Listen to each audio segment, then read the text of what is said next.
Hello, in this short screencast I'm going to show you how to make a nicer APA style table for your reports. For descriptive statistics, we have a variable set here which I'm not going to talk to you about in detail, but we have some variables: age, height, weight, BMI. And what we want to do is first calculate some descriptive statistics. We go to Analyze, Descriptives.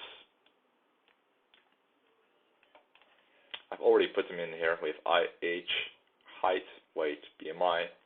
We're just going to go with the default settings of SPSS here and click OK. Now you have your well familiar output, your descriptive statistics table. We could just select this, copy, and try to paste it into Word. So let's make a new Word document. But this doesn't look very smashing, very nice. So what we want to do is edit it and make it look nicer. So how would we go about doing that? So let's not save this for now. First, perhaps we need to notice that for height, which is presumably in meters and centimeters, we are missing perhaps some of the decimals here. So we can double click on a cell to further edit it. So double click, cell properties. Now we can show 2 decimals. Click apply. And we might want to do the same for the other cell. Cell properties, 2 decimals, apply, click OK. Now at least we have a better ID rather than 1 and 2 here. Now we can then start formatting this. So we double click on descriptive statistics, and we want to change the table properties, and we go to table looks, because there's some pre-specified looks in there. You could also use table properties to basically change everything you want on this table, but I won't go into detail now. We click table looks, and actually, as you notice, there's some APA styles predefined in here.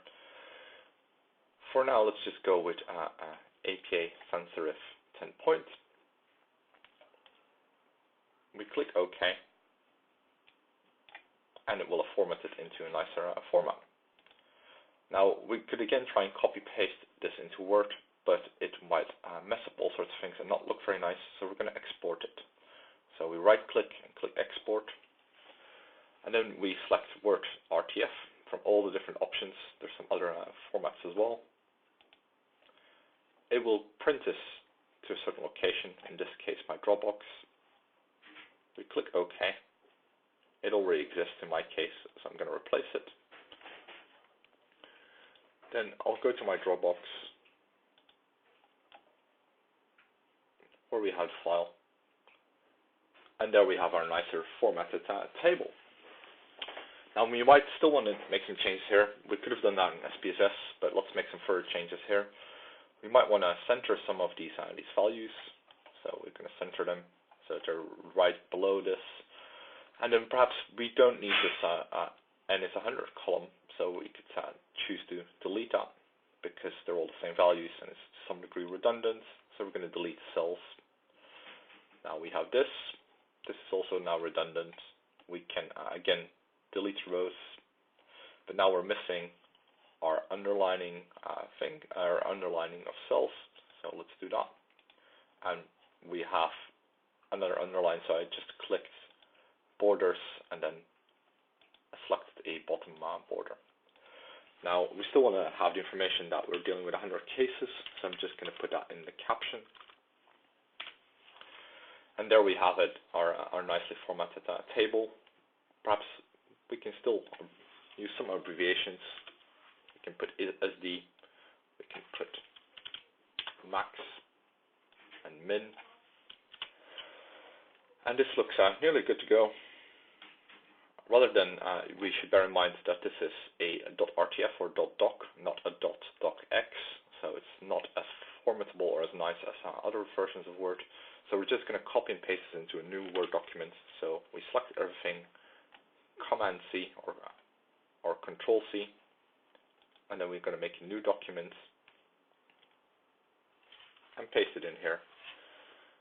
And then we can save this file, save as, descriptive statistics, and now it will be saved as a Word document. And there we go. There you have it, a formatted nice table for your report. So you have no more excuses to have hideous SPSS tables in your report. Now, if you want to find out more about APA tables, you can have a look at the OWL, the Purdue Online Writing Lab website. You can see the link here. They have extensive information on APA style and also APA formatting and style guides. You should bear in mind that what SPSS outputs is not fully APA style yet, and there might be very specific styles, for example, when you do ANOVA tables or regression tables, which you can read about in this manual. And there might also be specific ways in which you should annotate your p-values. So have a close read here, but hopefully this will get you started formatting your tables in a much nicer way. So that's it for now. Thanks for watching.